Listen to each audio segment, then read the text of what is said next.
in Ciso. Oh, it's fabulous! A strike to get you up off your seats.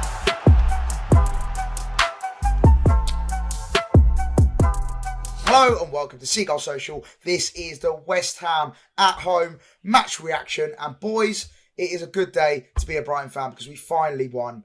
It's been a long time coming, but yes, we won. We won a game of football. An association football game. We've won. Yeah, nice. A good day to be Brighton fan, a bad day to be Graham Potter. Yeah, that is great. When they pan the camera to him after the third, it was... Hold that! Hold great. that! 17th great. West Ham. Jesus Christ. Quickly, Ben, how are you, mate? Oh, happy birthday, Ben. It's Ben's birthday Cheers. today, so happy birthday, everyone. Well done, Ben. Calm down. We're trying to film something else. Come on, guys. Calm down. Yeah, well done, Ben. it's Did you get anything nice for your birthday? I've had 2 pints of Stella. That's what I've had for my birthday so far. Nice. Nice. Classy. Cooking. Yeah, lovely. Nice, mate. Keeping Nice. it Well, classy. well done, mate. Well done for Thanks. being another year older. Hopefully Cheers. another year wiser, but we'll never know about that. Yeah. Well, And yeah. Jack, how Probably are not. you, mate? How's your weekend? Yeah, fine. When I watch football, you know what a 3-point does to a motherfucker. Like, you know, I go out, have a few pints. It was really good. I had a lovely day after the game, and then yesterday when I watched my mate run a marathon in London. Love that. My mate Mike. So well done him. Oh, we love Mike. Yeah, Mike, the Southport fan. Yeah. Not Mike King, sadly. Don't think he can R.I.P. run 200 yards. That's a bit He's not dead. ironic. Then I Yeah. said RIP. But yeah, my mate Mike. So congratulations to him. Did it for Southport FC, the most Love arranged that. football fan. And you watched the boxing as well, Eubank, Ben? That was a great fight, to be fair. I enjoyed Unbelievable. that fight. I've never Yeah. really watched the boxing fight the whole way through before, ever. I watched it in the Black Horse in Brighton. There's a fair bit of shadow Great boxing. pub. Great pub, and there's a fair bit of shadow boxing Yeah. going on. Everyone thinks they're a boxer after a few Yeah, pints. a lot of Ollie it, a lot of Mover particularly. Yeah, Ollie Cooper in particular was doing a little bit of shadow boxing in the corner. I didn't really understand why he won. I guess he just landed more punches, didn't he? Something like that. Anyway, That's usually how it works, yeah. Yeah. And yes, I come back from Amsterdam a little bit tired, but it was a great weekend. And now ready to talk all things Brighton Hove Albion. So without further ado, boys, let's talk all things Brighton Hove Albion. So yeah, let's start off. Jack, obviously great start, amazing start. Ayari with an absolute peach. Yeah. And what a way to score your first Brighton Hove Albion goal. Like, I don't think it gets And much shut better up than the that. haters as well, by the way, because he's been getting a lot of sick recently. Yeah, well, Ben, let's just quickly talk about that, actually. Yeah, because obviously, yeah, fantastic goal. But yeah, Ben, I want to say critics, but he's had his fair share of doubters and, you know, people questioning whether he should be starting and, you know, what his role is in the team. Do you feel like, not just the West Ham game, but do you feel like he's sort of shown his qualities as to why he should be starting and why he should be in the first 11? I think so, yeah. We've always been saying this whole season pretty much, and we'd never expected him to be a starter, but he's always been such a different second half player, hasn't he? He's always been good in the second half, but it only took him a few minutes, 13 minutes to score an absolute worldie. But yeah, for some reason, I think people have kind of got over that narrative of him being good in the second half, bad in the first half, to him just being that downright poor just in the full 90 minutes. But that's kind of the new narrative for him now, but at least he's changed that. I've always think he's definitely one of our better midfielders, especially when you've got Baleba playing centre-back. You need someone that's got those sort of legs like Ayari to be able to work the midfield, because he's usually everywhere, really, isn't he, that boy? So, I don't know, yeah. He gets a lot of critics, and probably for good reasons, but we've got to remember he's been playing he's like a championship player on loan last year. So, yeah, I think he's been doing good enough to be playing for us at least. But yeah, he's just had a lot of hate. A bit to learn. And what do you think, Jack, about Ayari's performance? Again, not just West Ham. Obviously, we're focusing on that. But yeah, just in general, like, do you feel like he has got a role to play? And I sort of agree with Ben. I think, yeah, he's still got a lot to learn. He's still super young. He has been playing in the Championship. There's, you know, that step up in calibre of playing in the Premier League. Some take it to like a duck to water and, you know, hit the ground running straight away and are like super consistent, you know, that kind of stuff. But yeah, Ayari maybe takes a bit of time to develop and get into his stride, but he does put in some performances sometimes when he needs to, and then sometimes goes missing maybe in other games. Yeah, you know, he's been a work in progress, isn't he? Ayari, I think Ben's right. You know, he's only come in recently from the Championship, so he's going to take a bit of getting used to. I think he goes a bit under the radar for us, and I think of players that fans are quite quick to jump on. Ayari seems to be one. I mean, he hasn't helped himself in that, he hasn't been able to hit a barn door with a banjo this season, and then all of a sudden scores one for 35 yards. So all credit to him for that. I think he did really well. Did really well on Saturday. Sort of built up the midfield. I think it was a good change. I think at Brentford we didn't play well, so we needed to do something different. And Herzler really did that with the starting lineup, and I think Ayari is part of that. But he's obviously doing something right, because he seems to be. He's one of probably the only one of obviously few Brighton players, but he's a player that I didn't expect to get so many suitors. He's getting linked with so many different moves away, so he's obviously doing something right. He's showing something promising, because teams like Dortmund are linked with him, and I think there's a report that we value him at 30 million, which probably seems fair at the moment. But yeah, he's obviously doing something right. He's not as poor as people make out. He's obviously just has this thing where he only plays well in certain parts of the game, and he's not super consistent playing a full 90 and getting a really, really good performance. No, definitely. And talking of the starting 11, Jack, you make a good point. There was a few changes. Herzler definitely sort of rung the change. I think he maybe needed to. I felt like maybe he felt the pressure to get a reaction from the team and maybe, make some changes. So March came in, Dingra on the left, O'Reilly behind Welbeck, Ayari Hinchell at midfield, Weaver at right back again, and Baleba at centre back. So quite a few changes. How do you think they started the game, that starting 11? Do you feel like it was, obviously it is the right thing because we now know the result, but when you went into the game, when you saw that starting 11, were you confident? How did you feel when you saw that starting 11? I mean, it was a bit strange not to see our two arguably most influential players at times this season, Mitoma and Minter, on the bench. But look, I think I just said it previously, something wasn't right at Brentford, so he changed it up, and I'm pleased for it. I thought March did really well for the time that he was on the pitch.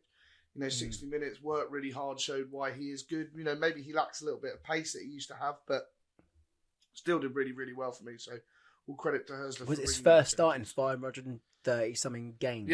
Days, sorry, which is insane. That's a long, long time out.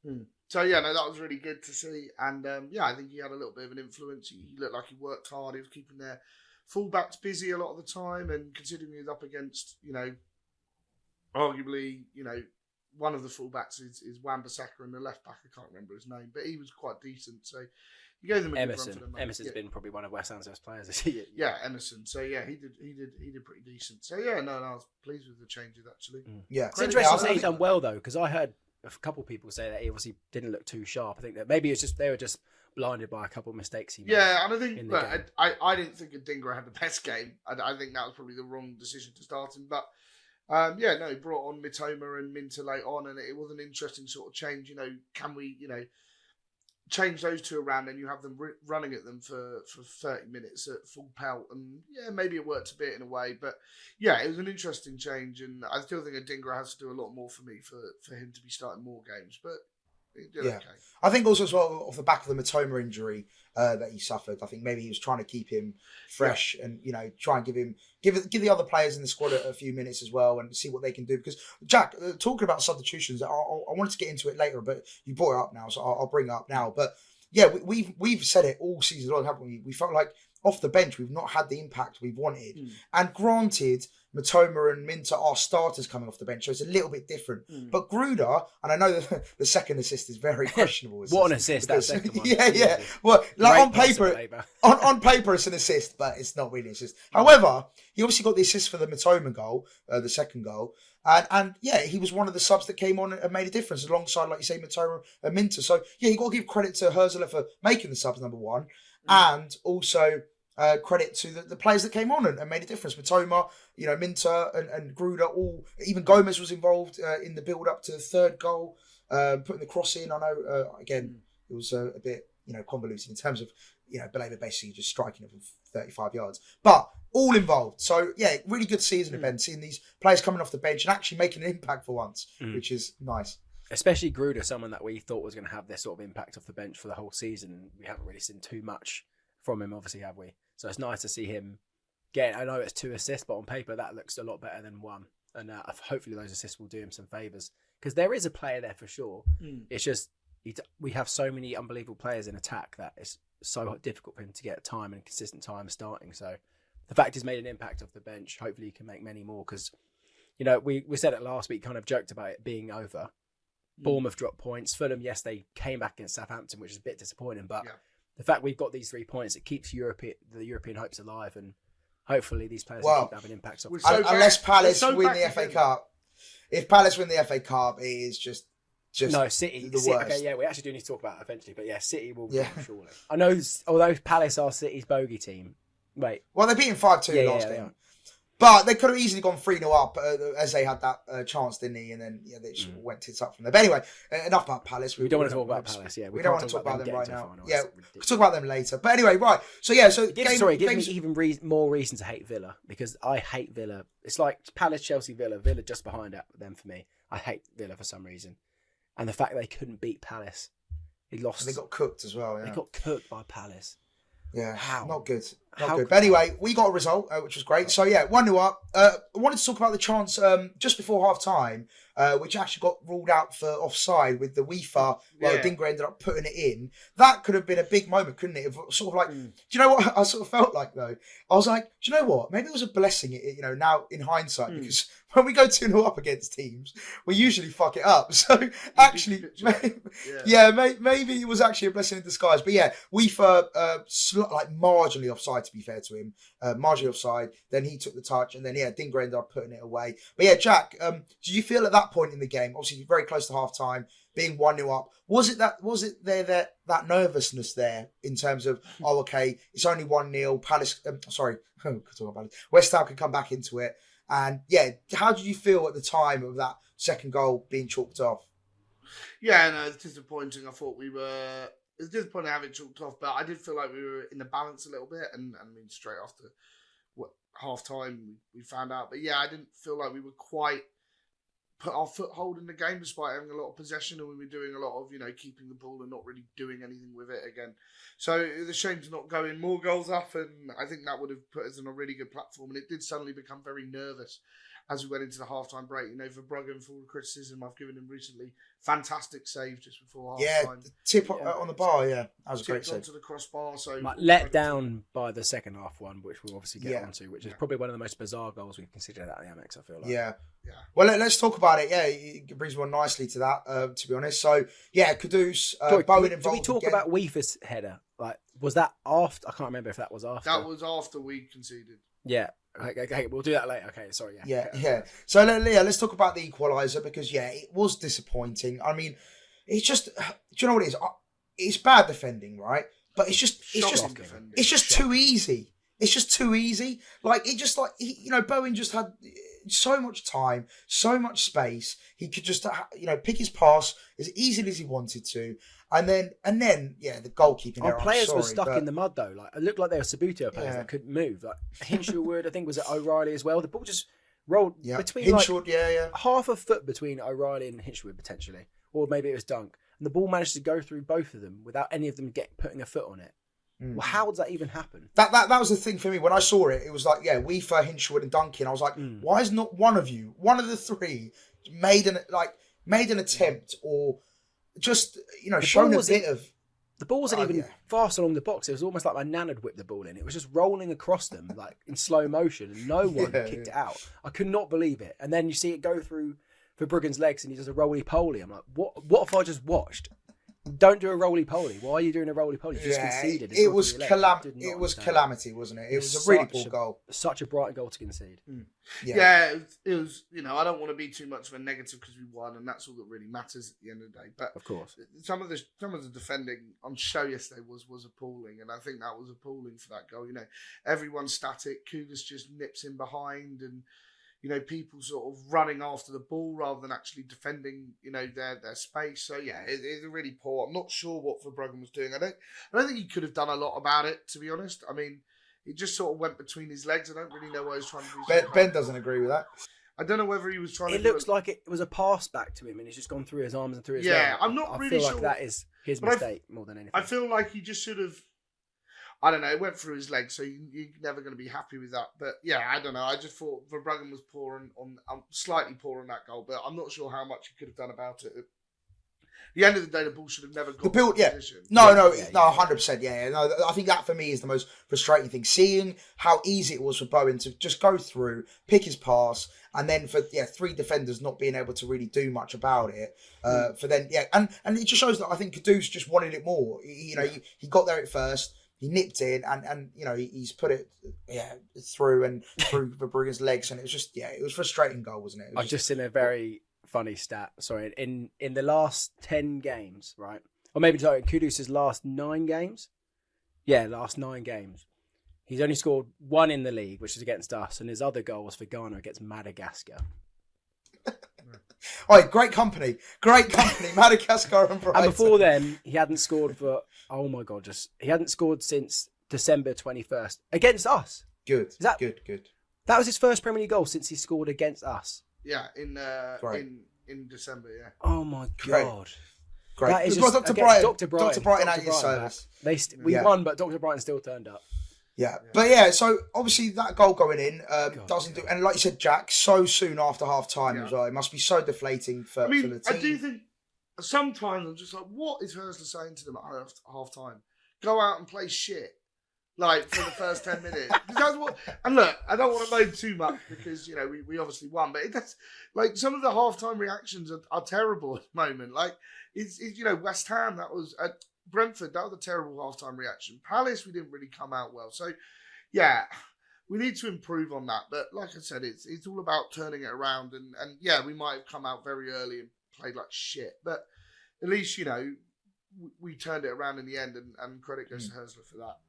Yeah, well, talking of that, he obviously rung the changes. 2 wonder goals, though, wasn't it, really? I'm not against Hurstler because it's not like it was intricate play. It was 2 pretty sensitive. And probably the one thing I agree with Potter on was that he was like, we lost today because of 2 wonder goals. Yeah. And which is fair enough. Like, we didn't none of the goals were kind of well worked apart from Matoma's header, the Gruder header to Matoma. Yeah. Really. Yeah. Really. No, that's fair. And like you said, people are going to be annoyed. Sorry to get over talking over you, Maz. People are going to probably be annoyed because I'm being quite negative about a win, but we should have put away West Ham. They've been so poor this season, and it goes back to the whole situation of us being so poor against poor teams. It can't go on for much longer. It can. It can. It can. No, but I get your frustrations, Ben, because defensively, we have been so poor defensively. We've conceded 2 goals in the last 6, I think, at least, which is something that really, really needs to be improved upon. But it is what it is. So it's not. I'm not.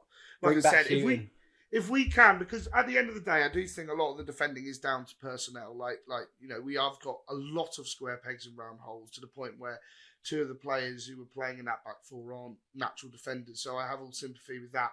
And I think what my frustration has been a little bit is that we still have quite a lot of attacking talent. You can't say that we haven't got the attacking talent available. That's where all the depth is. And we weren't scoring goals, but it kind of proves that the way we need to go looking forward is like we did on Saturday, is that we need to realise we have this attacking threat going forward. So we need to outscore the other team if we're going to defend like idiots half the time. Which is not like, and funny though, because I thought Dunk had one of his best games for a long time. On Saturday, I thought he was very, very good. So the club done a Dunk appreciation post tweet, didn't they? Yeah, maybe it was in response to all the negative.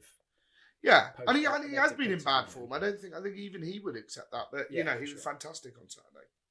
Yeah, no, and I think that's really important, Jack. With Baleba playing the centre back, he needs Dunkey to play well and sort of support him. As good as Baleba is, and as good as he has been as in centre back.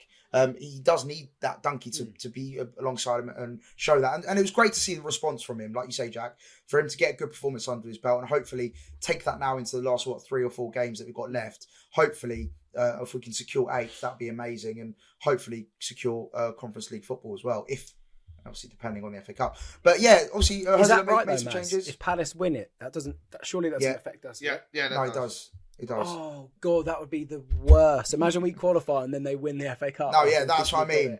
That's what I mean. If we finish 8th, and we will know whether that affects us before the end of the season because the FA Cup's before the last. The weekend before, isn't it? Yeah, so it's fine. So but we can just throw the game on the last day if it's the case. We didn't want to finish 8th anyway, boys. It's fine. You can have that one. But anyway, Ben, we'll always have that over them anyway. We beat them to Europe anyway, so we did. We can always claim that. Wait, so they're going to get Conference League from FA Cup or Europa League? No, Europa League. Yeah. So who gets Conference? That means that Conference Villa League, get knocked out of it, or whoever seventh. Yeah, it'll probably be Aston Villa. Or Newcastle, whoever finishes higher. Yeah. Forest are doing a good job of not qualifying for it, which is insane, by the way. Yeah, they're doing a bit of a bottle job, aren't they? But right, going back to the game. So 60th minute, he made the 2 changes, obviously very positive. It seemed to sort of re-energise the team. However, again, Jared Bowen involved. And what we said in the preview, we said, didn't we, Souček could be that aerial threat. And I know, it wasn't exactly like he'd done like a leaping header, but it was still, it was a fantastic cross. I can't take that away from Bowen. It was a beautiful cross in. But would you say we should have defended that better, or was it just a really good cross? I think it was difficult to defend. Souček's a difficult person to defend. He's a centre mid that attacks the box, and you've got defenders there marking the forwards, and you've all of a sudden got this 6'5" lump coming in. Like who's picking him up? And by that time, Bowen's already whipped the ball in, and he's already put the header in the back of the net. It's a difficult one. That's why we kind of said it in the preview, because that's one of their strengths is Souček, and he made us pay, and it was just very typical. Yeah, it was very similar to that Leicester goal, just back post and drilled in. Really. Okola, yeah. No, it was one of those frustrating goals, and I thought at that point I was like, "Fucking hell!" Like another defeat. Season's done. Season's done. It's over. It's on. It's over. It's on. It's over. Worst part, I was on the train with some West Ham fans at that point as well. It was awful. They were all going absolutely mental. But obviously, we'll get on to our winner, and I gave it to them, which was very risky because they were on substances that I can't say on this podcast. Yeah, illicit substances. But no, it was great to see the reaction, and we have seen that, to be fair to us, in a couple of games this season. Obviously, notably Fulham. That last minute penalty from João Pedro at home, and we have shown it at times, but then obviously in the most recent times, three, four last games, we've not really shown any fight. We haven't shown any sort of resolute to be able to come back in games. So I suppose that is the massive positive from this game, is that we did show that fight back, massively. and we did show that sort of fight, didn't we, Jack? And that was the huge thing that I sort of was my frustration over the last few games with hers. That there's lots of talk of seeing a reaction and all of this. We weren't seeing a reaction, and that was a great reaction to. Admittedly, it was only about 10 minutes or so, but that is a great little 10 minutes to sort of turn around the game and react to something that's happened. And I thought we did really, really well on that point. I think that was a perfect way of dealing with it and doing all of that. So that was really pleasing to see. Yeah, no, definitely, and great goal, to be fair. In the end, great little knockdown from Gruder, and then a good header from Matoma. Good finish, and again, it just spurs. And I like the fact as well that we didn't settle for a draw. I know no team will want to settle for a draw at home, and they just scored in the 89th minute to equalise. But it was great to see them grab the ball, head back to the halfway point and go, look, we can get a winner here. Like we can go on to win it. So, but do you think the players are thinking season's over if we don't win here?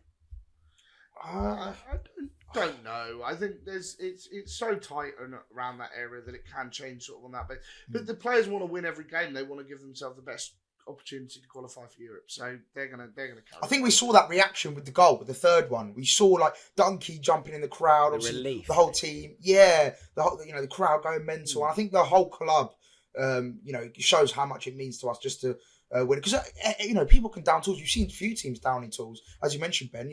Not saying down in tools, but Nottingham Forest are going through a bit of a bad patch at the moment. You see a few of the teams that were flying high at some point and now sort of falling off a little bit. And I suppose that does happen towards the end of the season. And for me, the big thing for me is I just want to see us now, from now until the end of the season, even if we don't qualify for Europe and we don't finish 8th or whatever, as long as we show that improvement, we show the style improvement, we show performance improvements. For me, that's more important, because then going into next season, hopefully we can build on whatever place we finish and really go for Europe. Because I think this season it's a bit like, if we get Europe, we get Europe. If we don't, it is what it is. For me, anyway. I feel like I'm so desperate for Conference League because I feel like we can make a real good go of it next year. And this season's been it's been a lot of tests. We've got a lot of experience after this season. We've got so many young players that can go into next season and we'll have learnt so much from this season because we've had times where we've won so many games in a row, times where we've gone 6 games, 5 games without a win, and they can all take that into next season. Hopefully, Conference League will be a great balance for the big squad that we do have. Yeah, I think that'll be a great opportunity. You always want to play in Europe, it's kind of. But I think Maz is right. If we don't get it, we don't get it. Like that's what it is. Really?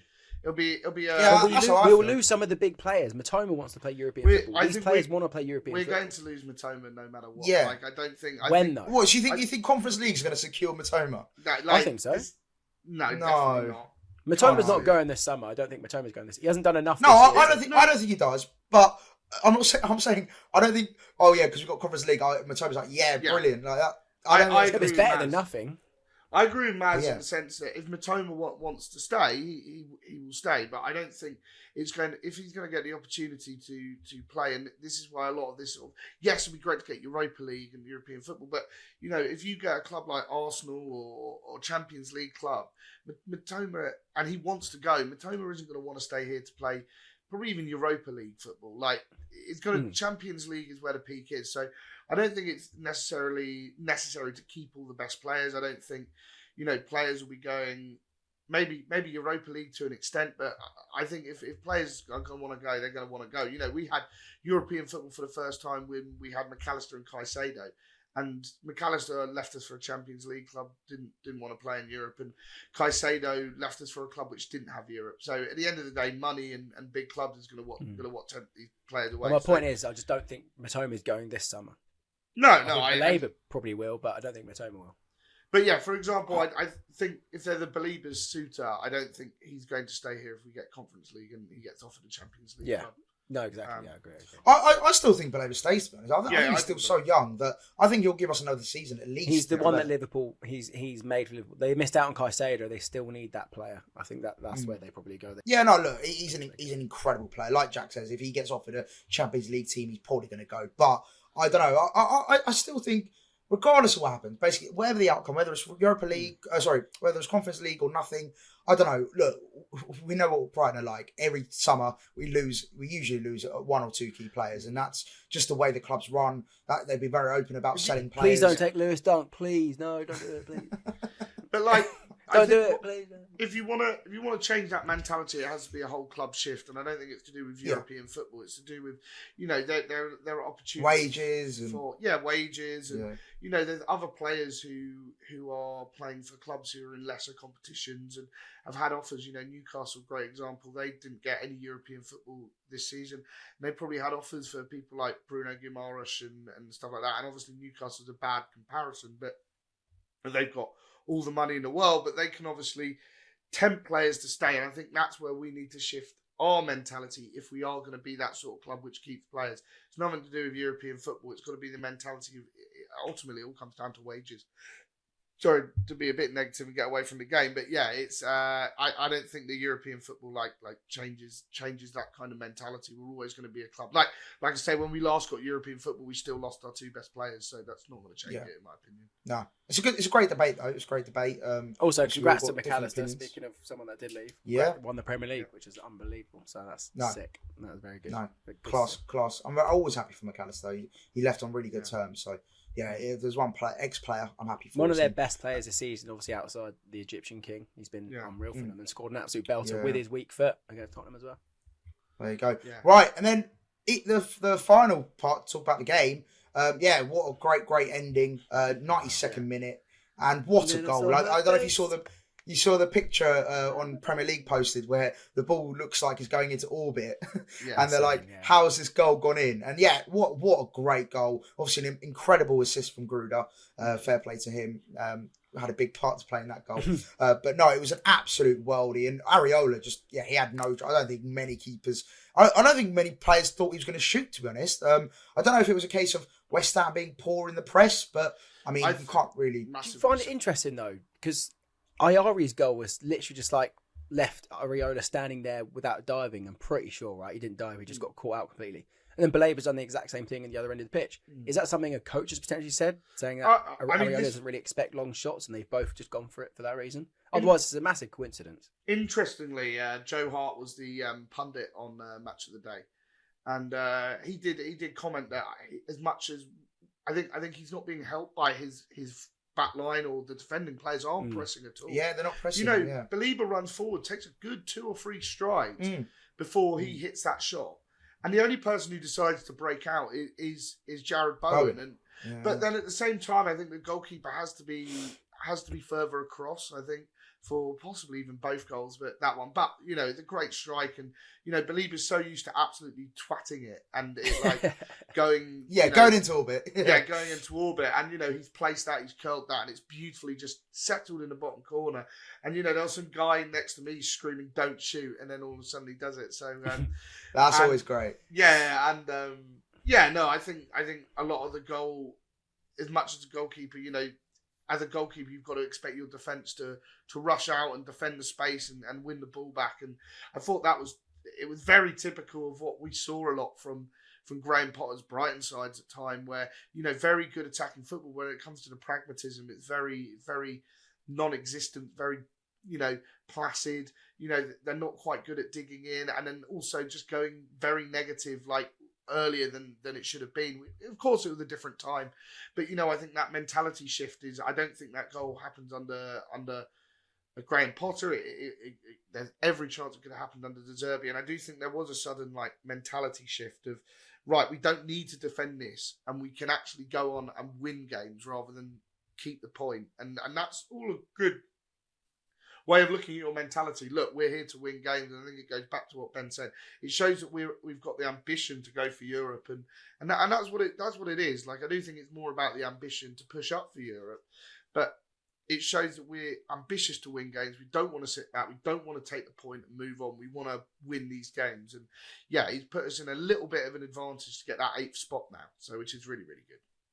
Yeah, no, definitely. Like Ben said as well, the points, people dropping points around. Obviously, Fulham did win, but Bournemouth dropping points was a great advantage for us, because obviously they were winning up until the 93rd minute, 94th minute, and then getting that was huge for us. But the celebration as well was fantastic from Baleba. The flips gave me Loa vibes, which was great, and also the celebrations. And do you know? Oh, that was what I was going to say. Fabian Herzler as well, his celebrations. So that for me, it's the first time I've seen real passion from him, actually proper celebrating. I know, you'd expect all your managers to sort of react like that, but it was great to see him really sort of embracing the whole atmosphere and really giving it some on the sidelines. Again, just showing a bit of passion, showing a bit of something that the fans can connect to as well, because I think that's what a few fans have been saying, haven't they? They can't really connect with him, and he hasn't really given them enough to show that connection. De Zerbi's João Pedro Marseille celebrations, where he's running along the touchline, going into the crowd. We want to see more of that. We want to see more exactly. of that. I don't quite buy into there's the no connection with the fan stuff. I think it's all a load of crap that people are looking for. But I don't know why it's so funny when Jack says minor swear words like crap. Yeah, there's something about Jack saying, because he's trying to not swear and then he just doesn't swear shit, anyway. No, I think it's a load of crap. I think it's kind of like I think obviously De Zerbi was like a different kettle of fish, where everybody loved him and he oozed charisma, and there was that strange GQ interview during the week from Herzler. Yes, which Herzler, it was a bit of a strange one. It didn't really come across as anything. Fair play to him for doing it, but I don't. He did look fresh, to be fair to him. Yeah, he looked fresh, and some of the comments were just a bit strange. And it is what it is. I don't think it really was the right time for that sort of thing to come out, but it doesn't really matter. He said he liked Coldplay, so I obviously thought it was that's not good. But get a better taste in music, Fabian. You look like you're in a hardcore band. Like, you should be listening to Turnstile and Title Fight, and I feel like he would listen to Lil Baby or something like that. To Show Me the Body and stuff like that, and Place to Bury Strangers. But no, you're continuing to just listen to Coldplay. So I'll take you to a few gigs in Brighton. You can get a better music taste. But it was. So it's really good to see that sort of personality come out, and I think we've all been desperate for that all season, haven't we? So it was really, really pleasing to see. On the polar opposite as well, we saw an absolute meltdown from Mr. Graham Potter, and that was the cherry on top of the ice, on top of the cake, wasn't it? Really, seeing him really lose it, that was perfect. In the Amex, comments in the press conference as well. Oh, perfect. I'm not a robot. And then there was someone put the meme was like me when I'm trying to do the recapture thing through Google. yeah. I'm not a robot.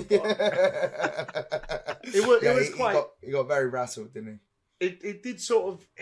I've never seen him like that ever, and I did. We saw him a couple of times with us. History lesson. When the history lesson and stuff not like that. quite Yeah. at the point that he was. Like the whole No, interview, true.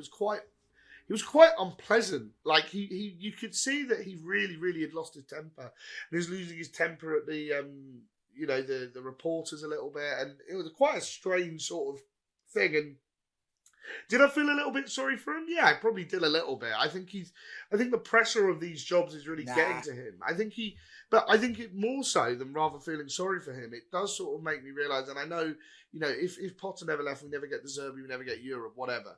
But it does make you realise that maybe it's a good lesson for him, like a good history lesson for him, that maybe don't leave a club where everybody would tell you that if you go to Chelsea, it's all going to go completely wrong. 100%, yeah. He's in another job with over expectant fans. He's 3 wins in 14, which is pretty appalling record to consider him came in. Didn't even get a new manager bounce, really.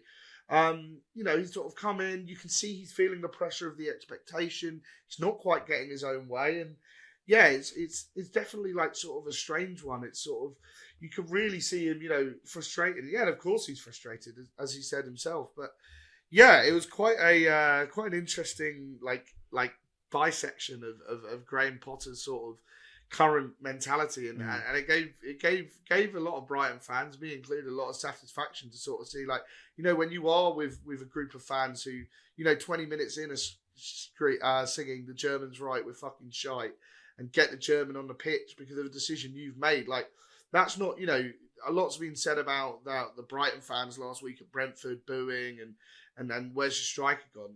That was after we were 4-2 down. This was 1-0 after 20 minutes. People were screaming at like the manager to completely change something that he has directly done himself. So yeah, that was quite a eye-opening thing. And I think there's a lot going on at West Ham, and I think it's, the board for years has not been great, and they've made poor decisions, spent a lot of money on crap again, really. And it's very interesting to see him put in that situation and to kind of bookend this Potter rant. It was quite satisfying to see him and his cronies who thought everything would be so much better at Chelsea 2 years along the line, just with a despondent West Ham team getting angry at reporters for sounding like he's re-singing "How Soon Is Now" by the Smiths and saying that he's a human being who just wants to be loved. And yeah, funny really, isn't it? It is good. Obviously, it's really fun to see the fact that he's gone from probably one of the best boards and best football clubs in the world to Chelsea, and then West Ham, who are also just as appalling as Chelsea. On the flip side, at the beginning of your passage there, Jack, you mentioned about him like not listening to people saying Chelsea's going to be a bad idea. On the flip side, if you're him, you're a professional, you want to be that ambition. You want to think that I can do it. But obviously, there comes to a point when so many people are saying, don't do it, it's going to be bad. Maybe you think, okay, maybe they are right. But is that just a footballer thing, though? Because you've got to have some sort of ambition to think that you can do it, though, right? Maybe in any industry. But, sorry, just quickly, just jump in here. But this goes with players as well. You look at some of the players that left Brighton as well in certain parts of their career. That, like Basuma, look at him now. Like, he's having a torrid time at Spurs. I just feel like for me, it's timing and when people do it. It's like when Potter left, we just beaten Leicester 4-1. No, yeah, was it 5-2? 5-2. There you go. Nearly got it right. 5-2. We were fourth in the league, I believe, and we were doing really, really well. And it's just, for me, it was the timing that he left and the way he left. And it's just the same with players. It's like, cool. Fair enough, you're ambitious and you want to go and do better and you want to get better teams. For example, let's use Baleba as an example. He, right now, for me, if he leaves the season at the end of the season, for me, that's bad timing. He's still developing, he's still learning.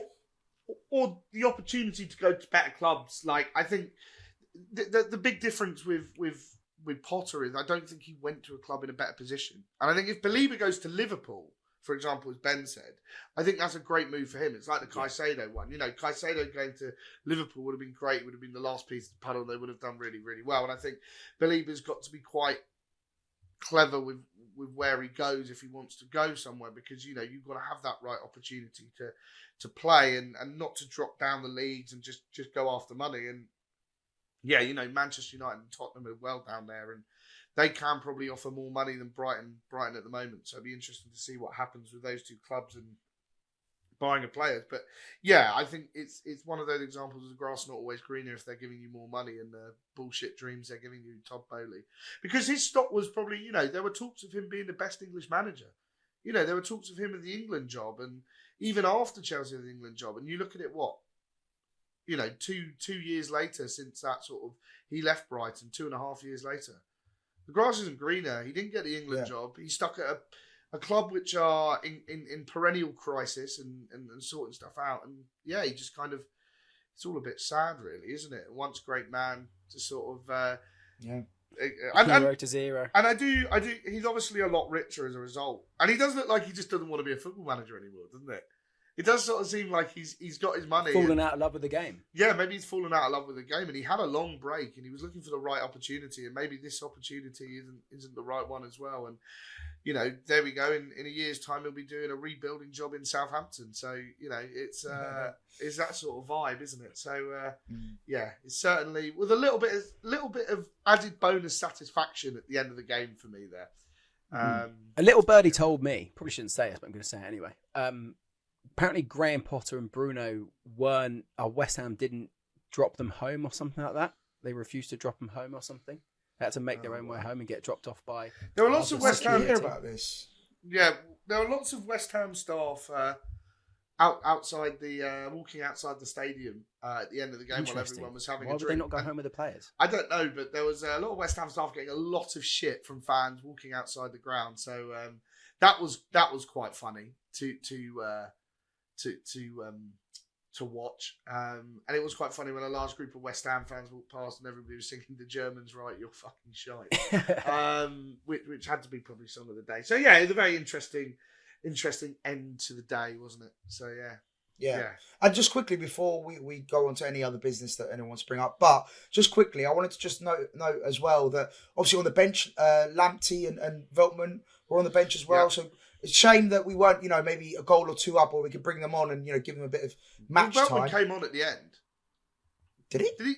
Did he ever come on? I don't know. He was stripped out, ready to walk on. No, he never. Did he never get subbed on in the end? No. He was ready to come on.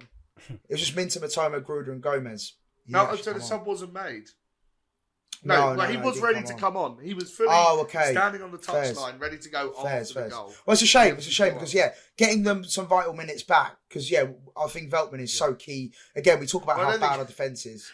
Veltman would have played about 30 seconds, so I think... No, I know. Yeah. But I mean, there's let's say we were 1 or 2 goals up, to bring him on, let's say with 20 to play, that would have been great just to sort of reintegrate him back into the team. Great to have them back for the running, but I thought Weaver was really good at right back again. Did a really good job there. So all credit to Matt Weaver there. No, definitely. It's just good to get all our players hopefully back and fit and just give us more options at the back because I think we desperately need them, don't we? We are really struggling defensively. So anyone who can come back and help us will be great. Just to wrap up, an amazing game. Great result. We needed it desperately. And fantastic result. Great 2 amazing goals and a great result at the Amex. And hopefully we can take this now into the run-in and hopefully secure 8th. So peace out. Like, subscribe, all that good stuff. Yeah. In a bit.